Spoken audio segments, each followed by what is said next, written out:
नमस्कार दोस्तों, इस लेक्चर में हम अगला क्वेश्चन करने जा रहे हैं, क्वेश्चन नंबर 10। लेकिन मैं आपको बता दूं कि अब जो क्वेश्चन होने वाले हैं, हम जो क्वेश्चन करने वाले हैं 10 के बाद में, उनमें कई क्वेश्चनों में आपको तिर्यक अनंतस्पर्शियां मिलेगी। तो बेटा इस बार अनंतस्पर्शियों वाला जो हिस्सा है उसको ध्यान से करिएगा। थोड़ा बहुत भी गड़बड़ हो गया और तिर्यक अनंतस्पर्शी आप भूल गए तो समझ लीजिएगा ग्राफ बिल्कुल गलत बनेगा, डेफिनेटली गलत बनेगा, फिर कुछ भी कर लीजिएगा।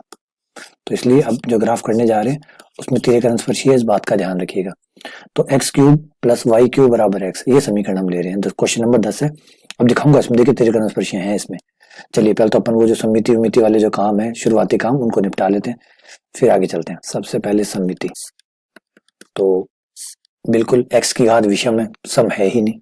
वाई की घात भी सम नहीं है, तो ना एक्स एक्स के प्रति सममित है, ना ही वाई एक्स के प्रति सममित है, क्योंकि ना तो एक्स की घात सम है और ना ही वाई की घात सम है। तो एक्स और वाई एक्स दोनों के प्रति सममित नहीं है। लेकिन विपरीत चतुर्थांश वाली सममिति आपको यहाँ दिख रही है, विपरीत चतुर्थांश में सममिति, उसका इस्तेमाल कीजिए। विपरीत चतुर्थांश में सममिति, एक्स की जगह माइनस एक्स रखिए, वाई की जगह माइनस वाई रखिए। और क्यों है सममित वो आप लिख के दिखा देता हूँ, करके दिखा देता हूँ। एक्स की जगह माइनस एक्स, वाई की जगह माइनस वाई। जैसे हम एक्स की जगह माइनस एक्स रखते हैं, वाई की जगह माइनस वाई रखते हैं, इस समीकरण में कोई फर्क नहीं पड़ता। एक्स माइनस एक्स की cube plus minus Y cube बराबर माइनस एक्स। अब आप क्यूब कर रखिए तो माइनस बच जाएगा, क्योंकि क्यूब से तो माइनस हटता नहीं है ना। ये रहा, ये माइनस एक्स। पूरे समीकरण को जैसे आप माइनस से गुणा करेंगे, ये आ जाएगा X cube plus Y cube बराबर एक्स, जो कि दर्शाता है कि समीकरण एज इट इज रह गया, जैसा पहले था, कोई बदलाव नहीं आया। इसका मतलब विपरीत चतुर्थांश में सममिति है। और विपरीत चतुर्थांश में सममिति है, इसका मतलब ये ग्राफ जो है, ये ग्राफ पहला और तीसरा एक जैसा होगा, दूसरा और चौथा इस ग्राफ का एक जैसा होगा, ये याद रखिएगा। ठीक है, अगले स्टेप पे आ जाते हैं, मूल बिंदु पे। देखते हैं मूल बिंदु वाला क्या है नहीं है। नंबर 2, मूल बिंदु। वक्र मूल बिंदु से जाएगा या नहीं जाएगा। तो x की जगह 0 और y की जगह 0, x 0 y 0 रखने पर संतुष्ट करता है या नहीं करता है। अगर करता है तो जाता है, वरना नहीं है। LHS है हमारा X cube plus Y cube. LHS हमारा हो जाएगा x की जगह 0 रखने पर 0 क्यूब प्लस 0 क्यूब, टोटल आ गया 0। समीकरण का जो RHS है वो है हमारा केवल x, और इसमें अगर हम 0 रखेंगे तो 0 आ जाएगा। तो LHS बराबर आ रहा है RHS। और कई बार क्या करते हैं, आप LHS RHS नहीं निकालते। कई बार आप क्या करते हैं, समीकरण, सारे समीकरण को एक तरफ ले लेते हैं और फिर रख के देख लेते हैं कि 0 आ रहा है नहीं आ रहा। तो ये भी अच्छा तरीका होता है। कई राइटर्स क्या करते हैं, पूरे समीकरण को एक तरफ ही ले लेते हैं। आपने कई बुकों में देखा होगा, वो समीकरण को दाएं बाएं नहीं रहने देते, पूरे समीकरण को एक तरफ ले आते हैं। अब आपके एक तरफ हो गया, अब जो बिंदु समीकरण को संतुष्ट करेगा वो इस वक्र पे होगा, नहीं करेगा तो नहीं होगा, काम खत्म। संतुष्ट करने का मतलब 0 आना चाहिए बस, क्योंकि LHS में आपने जो रखा हुआ समीकरण सारा LHS में रख लिया है, RHS में सिर्फ 0 बचा है। अब जो भी बिंदु आप यहाँ रखने वाले हैं, जिस बिंदु को भी आप रखने वाले, रख के देख लीजिए। अगर 0 आ गया तो संतुष्ट करता है, नहीं आया तो नहीं करता है, बस। तो ये भी करते हैं कई, जैसे मैं LHS RHS निकाल रहा हूँ वैसे नहीं निकालते, एक तरफ लाके सारे मान रख के देख लेते हैं 0 आ रहा है नहीं आ रहा, बस। ठीक है, चलिए आगे बढ़ते हैं।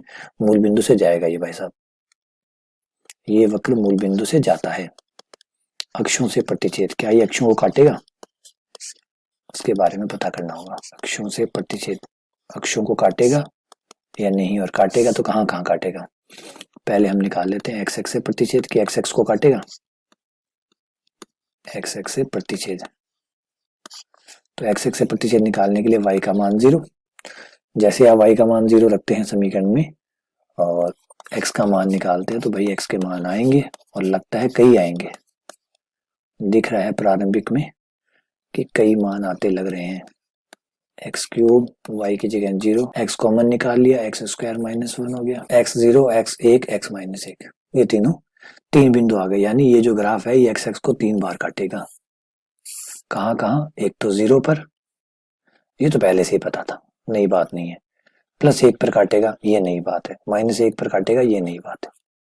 तो माइनस 1 पर काटेगा, 0 पर काटेगा और प्लस 1 पर काटेगा। माइनस 1 पर काटेगा, ये प्लस 1 है। इन 3 बिंदुओं पर काटेगा, चलो अच्छी बात है। और एक बात पता है कि भाई विपरीत चतुर्थांश में सममित है, ये हमें पहले से ही पता है, तो ये भी काम आएगी। तो कुछ जानकारी तो बढ़ी है। और देखते हैं वाई एक्स से भी कट के कुछ निकल के आए तो वाई एक्स से प्रतिच्छेद और निकाल के देखते हैं, क्या पता इससे भी कुछ मिल जाए। वो वाई एक्स से प्रतिच्छेद, क्या ये वाई एक्स को काटेगा? और काटेगा तो कहाँ काटेगा? एक्स बराबर 0 रखें, समीकरण में जाइए और जो आपका एक्स का मान है वो 0 रख के देखिए, देखिए क्या होता है। एक्स का मान 0 लेने पर एक्स की जगह 0 रख दिया तो 0 की क्यूब 0 हो गया, प्लस वाई क्यूब बराबर 0। आपके पास आया वाई क्यूब बराबर 0, वाई क्यूब बराबर 0, जिससे आपको मिलता है कि वाई बराबर 0। और वाई बराबर 0 तो भाई मूल बिंदु ही मिल गया, जो तो आपको पहले से ही पता है। वो तो आपको ऑलरेडी पहले से ही पता है कि वाई बराबर 0 जो है वो तो मूल बिंदु है, मूल बिंदु से ये जाता है। ये तो आपको स्टेप नंबर 2 में ही पता चल गया था, तो कुछ नई बात आपको भी पता नहीं लगी है। तो इसमें तो कोई खुश होने वाली बात है ही नहीं कि भाई कुछ नया मिला है, कुछ नया नहीं मिला। वही जानकारी जो पहले से पता थी वो रिपीट हुई है। कोई बात नहीं, कई बार हाथ खाली भी जाते हैं। लेकिन अगर आप देखें तो एक बात और भी पता चली आपको कि वाई एक्स को दोबारा कहीं नहीं काटेगा मूल बिंदु के अलावा। ये बात भी तो आपको पता चली है ना। हमेशा पता हो, अच्छी चीज भी पता चले, बुरी चीज भी पता चली कि वाई एक्स को कभी दोबारा नहीं काटेगा। आ जाइए उसके बाद अनंत स्पर्शी। अरे भाई इस बार तो यही तो टॉपिक है इसमें जो इम्पोर्टेंट है, अनंत स्पर्शी। इसको बेटा बड़े ध्यान से देखिएगा, क्योंकि मैं अनंत स्पर्शी के लिए इसमें वक्र अनुरेखण के अंदर मुझे डर ही अनंत स्पर्शियों का लगता है कि कोई अनंत स्पर्शी हुई और आपने छोड़ दी तो फिर मुश्किल खड़ी हो जाएगी। फिर वो ग्राफ जो है वो पक्की बात है, डेफिनेटली बात है, गारंटी लेता हूँ कि सही बन ही नहीं सकता। और इसमें देखिए समांतर कोई अनंत स्पर्शी नहीं है, समांतर कोई अनंत स्पर्शी नहीं है। एक्स के अधिकतम घात 3 है, उसका गुणांक 1 है, 0 हो नहीं सकता। वाई की अधिकतम घात 3 है, उसका गुणांक 1 है, 1 0 हो नहीं सकता। तो समांतर अनंत स्पर्शी कुछ भी नहीं है। अब मैं जो बोल रहा हूँ अगर ये बातें आपको भी नहीं समझ में आई है तो इसका मतलब है आपने अनंत स्पर्शी वाला टॉपिक नहीं पढ़ा है। तो प्लीज एक बार अनंत स्पर्शी वाले टॉपिक पे जाइए, अनंत स्पर्शियां पढ़ के आइए। जो हमारे पास पूरा टॉपिक है अनंत स्पर्शी का उसको पढ़ के आइए कि तिर्यक अनंत स्पर्शियां क्या होती है, समांतर क्या होती है, कैसे निकालते हैं, सब कुछ पढ़ के फिर यहाँ आइएगा। और अगर पढ़ के आए हैं आप तो अच्छी बात है। तो इस वक्र की कोई भी अनंत स्पर्शी नहीं है, समांतर अनंत स्पर्शी नहीं है, सॉरी, वक्र की कोई समांतर अनंत स्पर्शी नहीं है। तो समांतर तो नहीं है, तिर्यक की चेक करनी है। समांतर अनंत स्पर्शी नहीं है तो ये तो हमें छोड़ देनी है यहाँ पे। तिर्यक, तिर्यक हो सकती है भाई, नो डाउट हो सकती है। कैसे हो सकती है देखते हैं। पदों को इस तरफ ले आए बराबर 0। अब यहाँ पे आप चाहे तो निरीक्षण विधि लगा सकते हैं, निरीक्षण विधि लगा के भी आप अनंत स्पर्शी निकाल सकते हैं। कैसे? अगर मैं आपको उसके तरीके से बताता हूँ निरीक्षण विधि से, तो देखिए 3 पावर का है, 3 पावर का है मतलब 5 3 है। फिर ये 1 पावर का है, 1 पावर का है मतलब 5 1 है, 5 2 यहाँ है ही नहीं, 2 पावर वाला नहीं है। और 2 पावर वाला नहीं होता जब बीच वाली पावर गायब होती है हमारे सवाल में, तो हमारे पास निरीक्षण विधि लगती है। तो मैं निरीक्षण विधि द्वारा इसको फटाफट कर सकता हूँ और मुझे कर लेना भी चाहिए निरीक्षण विधि से। वैसे तो मैं वक्र अनुरेखण पढ़ रहा हूँ तो मुझे सारी विधियां, सारे पत्ते खोलने की जरूरत नहीं है कि मैंने कैसे ज्ञात किए, कि मैं निरीक्षण लगा रहा हूँ या ये लगा रहा हूँ या वो लगा रहा हूँ। क्योंकि यहाँ तो मुझे वक्र बनाना जो है वो इम्पोर्टेंट है, ना कि ये कि मैं क्या कर रहा हूँ, कैसे कर रहा हूँ, है ना। अब डॉक्टर आपको ये नहीं बताता ना कि पर्ची पे वो क्या लिख रहे हैं, तो क्यों बताएगा वो आपको? उसने आपसे जो पूछना था वो आपसे पूछेगा, भी आपकी क्या तकलीफ है, क्या तबीयत खराब हो रही है, बुखार हो रहा है क्या, मोटी मोटी जानकारी बोलेगा। बाकी वो पर्ची पे क्या लिखेगा, क्या लिखेगा, क्या नहीं लिखेगा, कितनी बार साल्ट है, कौन सा है, उसने क्या सीखा है, कि वो सब कुछ बताएगा आपको। कि मैं यहाँ पे एमबीबीएस करके आया था और उसने मुझे बता रहा कि अगर कोई कहता है कि बुखार है तो ये वाली दवाई देनी है, सिर दुख रहा हो तो ये वाली दवाई देनी है, क्या पूरी आपकी जो एमबीबीएस किसने की है वो सारी बताएगा आपको? नहीं बताएगा ना। वहां बस वो आपको पर्ची बना के दे देगा। तो यहाँ भी आपको यही करना है, यहाँ आपको ग्राफ बनाना है, तो ग्राफ से रिलेटेड जो चीजें वो बतानी है, ना कि ये हर बात आप बता के चले, उससे आपको बचना होगा। तो निरीक्षण विधि से अनंत स्पर्शी का समीकरण निकालते हैं। तो सीधा ही सीधा जो सबसे बड़ी पावर वाला होता है, अगर निरीक्षण विधि लग जाता है तो सबसे बड़ी पावर वाला ही अनंत स्पर्शी होता है। सबसे बड़ी पावर वाला यहाँ X cube plus Y cube है, ये अनंत स्पर्शी का समीकरण हो गया। लेकिन 3 पावर का तो कोई समीकरण अनंत स्पर्शी का होता ही नहीं है, क्योंकि अनंत स्पर्शी का जो समीकरण होता है, रिपीट कर रहा हूँ यहाँ पे, पकड़ लीजिएगा मेरी कहानी को, 3 पावर का समीकरण कभी अनंत स्पर्शी का समीकरण नहीं होता। अनंत स्पर्शी का जब भी कोई समीकरण होता है वो ऐसा दिखता है, A X plus B Y plus C बराबर 0। मतलब एक्स पे ज्यादा से ज्यादा 1 पावर, वाई पे 1 पावर, अचर पद, इस टाइप का कोई समीकरण हो वो अनंत स्पर्शी का समीकरण होता है। अनंत स्पर्शी का समीकरण कभी 3 पावर का नहीं होता, और है ना। तो ये अनंत स्पर्शी का समीकरण नहीं है। नहीं, इसको गुणनखंड करो, क्या पता निकल आए। ये गुणनखंड की अब आप मुझे सोच के बताइए कि मैंने कौन सा फॉर्मूला लगाया। आप सोचिए, मुझे बताइए कि मैंने कौन सा फॉर्मूला लगाया। तो इसका जवाब है मैंने 3 घात वाला फॉर्मूला लगाया, ए क्यूब प्लस बी क्यूब, ए क्यूब प्लस बी क्यूब, यहाँ लिख देता हूँ ए क्यूब प्लस बी क्यूब बराबर ए प्लस बी, ए स्क्वायर माइनस से बी प्लस बी स्क्वायर। तो ये हो गया। अब ये दो है, दो को अलग अलग कर लिया, एक्स प्लस वाई बराबर 0 तथा X square minus X Y plus Y square बराबर 0। इसके आगे टुकड़े हो नहीं सकते, और हो सकते हैं तो बताइए, सोचिए, हो सकते हैं और टुकड़े, आगे इसके टुकड़े हो नहीं सकते। और अनस्पर्शी का समीकरण हम मान नहीं सकते क्योंकि इस पे दो दो पावर आ रही है, दो दो पावर वाले अनस्पर्शी का समीकरण हो नहीं सकते, और टुकड़े हो नहीं सकते, तो इसका मतलब ये बेकार है, कचरा है, ये बच गया। तो अनस्पर्शी का समीकरण आ गया। इसका मतलब मैंने कहा था ना, इस वक्र की अनंतस्पर्शी है, अनंतस्पर्शी का समीकरण आपको प्राप्त हुआ है एक्स प्लस वाई बराबर 0, या फिर वाई बराबर, वाई का मान निकाल लीजिए, वाई बराबर माइनस एक्स, ये आपकी अनंतस्पर्शी है। अब वाई बराबर माइनस एक्स कहाँ से जाती है और कैसी होती है, इसके बारे में थोड़ी सी चर्चा कर लेता हूँ। वाई बराबर एक्स ये होती है बेटा, वाई बराबर एक्स ये होती है 45 डिग्री के कोण पर एकदम बीचों बीच जाती है, इसका नाम होता है वाई बराबर एक्स लाइन। वाई बराबर माइनस एक्स लाइन यहाँ से जाती है, ये होती है वाई बराबर माइनस एक्स, ये होती है 135 डिग्री के कोण पर, ये वाला कोण 135 का होता है इन दोनों का। तो हमें हमारी अनंतस्पर्शी ये हमारी अनंतस्पर्शी है वाई बराबर माइनस एक्स। तो मोटा मोटा काम तो हो गया। अब क्या ढूंढ रहे हैं, कुछ नहीं ढूंढ रहे, अब क्षेत्र ढूंढ रहे हैं, वो भी देखते हैं, जरूरत पड़ेगी तो यूज करेंगे, नहीं पड़ेगी तो कोई बात नहीं, लेकिन वाई का मान तो निकाल लें। वाई क्यूब बराबर आ जाएगा, ये वाई का मान आ गया। लेकिन इसमें हमें कोई प्रॉब्लम नहीं आने वाली, क्यों नहीं आने वाली, एक बात समझाता हूँ आपको, यहाँ क्यों प्रॉब्लम नहीं आने वाली। यहाँ प्रॉब्लम इसलिए नहीं आने वाली कि घनमूल है, और घनमूल है, घनमूल सबका होता है। ये जो वर्गमूल होता है ना, वर्गमूल, इसके नाटक होते हैं, ये नाटक करते हैं कि प्लस वालों का होगा, माइनस वालों का नहीं होगा।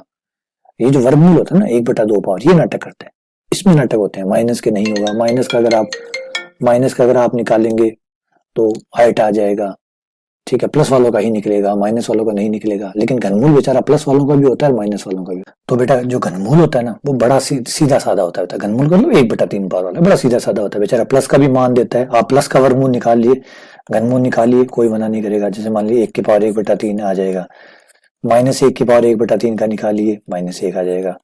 बेचारा किसी को मना ही नहीं करता, ये सबसे प्यारा बंदा है, बहुत अच्छा बंदा है। तो यहाँ कोई प्रॉब्लम नहीं आने वाली। अगर ये बीच अंदर वाला हिस्सा माइनस का भी आता है तब भी घनमूल कोई प्रॉब्लम नहीं देगा, अगर ये अंदर वाला हिस्सा प्लस का आता है तब भी घनमूल कोई दिक्कत नहीं देगा। यानी वाई का मान आपका हर हाल में आएगा, ऐसा नहीं होगा कि इस पे आएगा उस पे नहीं आएगा, सब पे आएगा। तो यहाँ वो क्षेत्र वाला जो एक पॉइंट होता है कि भाई इस एक्स पे वाई नहीं आ रहा या इस एक्स पे वाई नहीं आएगा, वैसा कुछ भी नहीं है इस बार। तभी में घनमूल वाले जो क्वेश्चन होते हैं ना, सोचो घनमूल जिसमें 1/3 पावर होती है, इनमें कोई दिक्कत आती ही नहीं है। मैंने कहा ना, नाटक सिर्फ एक ही बंदे के हैं, वो वर्गमूल के। ये जो वर्गमूल होता है ना, ये नाटक करता है कि माइनस वालों का आयट आ जाएगा, मतलब कहीं का कहीं चला जाएगा, काल्पनिक चीजें हो जाएगी। घनमूल बेचारा सीधा साधा होता है, ठीक है, याद रखिएगा ये बात। घनमूल एकदम, आपने जो गाय है ना, गाय हुए बेचारो, क्यों तंग कौन करे, कोई नहीं, प्लस को आवे तो भी राजी है, माइनस को आवे तो भी राजी है।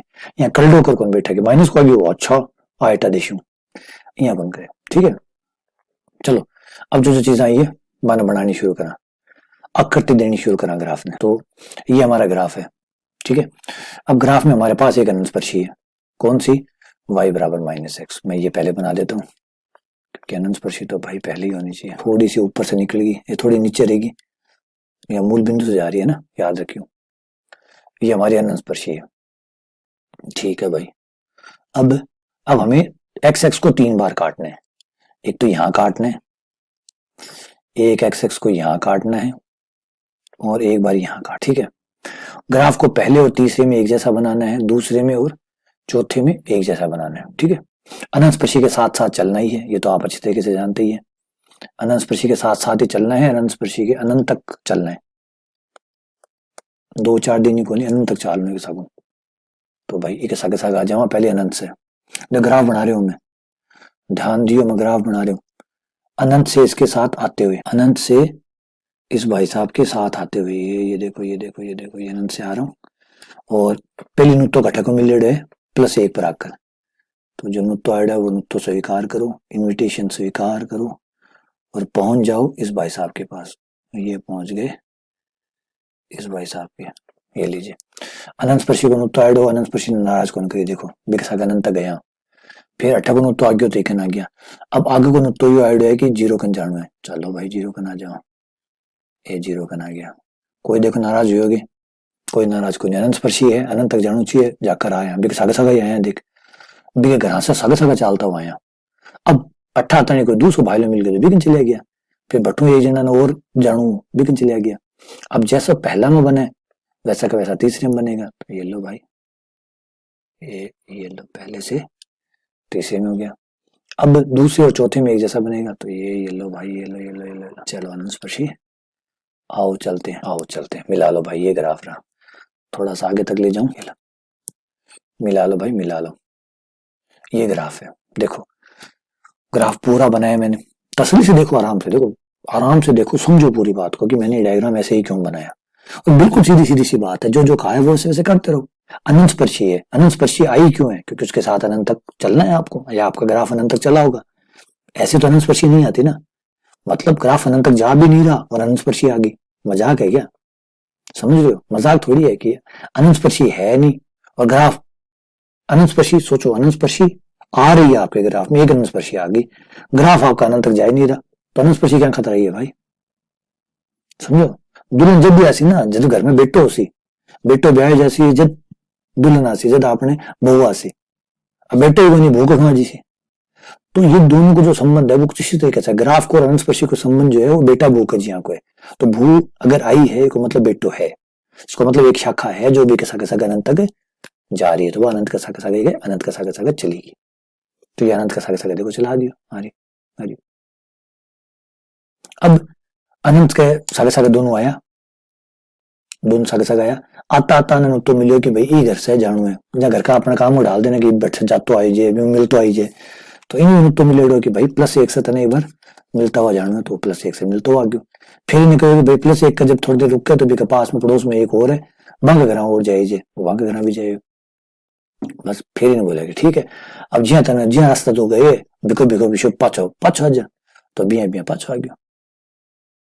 समझ गया बात, उम्मीद करता हूँ कि ग्राफ समझ में आ गया होगा, थोड़ी बीच में मारवाड़ी भाषा जरूर है, ये आपके व्यंग और हास्य के लिए, तो उम्मीद कर रहा हूँ कि समझ में आ रहा है, थोड़ा ऐसी बात है दिमाग में क्लिक हो जाए, मेन बात ये है कि कोई हास्य या कॉमेडी की बात नहीं है, सिर्फ इसलिए कि थोड़ा बहुत ऐसा कुछ हो जाए जिससे आपके दिमाग में वो चीजें अटैच हो जाए, ये डायग्राम आपके दिमाग में अटैच हो जाए कि अमित जी भी टाइम पर ईशो मारवाड़ी में एक व्यंग मारियो जो वो ग्राफ याद रह जाए, एक खातर हुए, बाकी कोई लक्ष्य को नहीं आपको, ठीक है। तो उम्मीद करता हूँ कि ये ग्राफ आपको समझ में आ गया होगा, अनंत स्पर्शी के बारे में समझ में आ गया, तेरे अनंत स्पर्शी जब आती है तो कैसे हैंडल करते हैं, ठीक है। चलिए बहुत बहुत धन्यवाद, अगर आप कोई डाउट हो तो जरूर बताइए।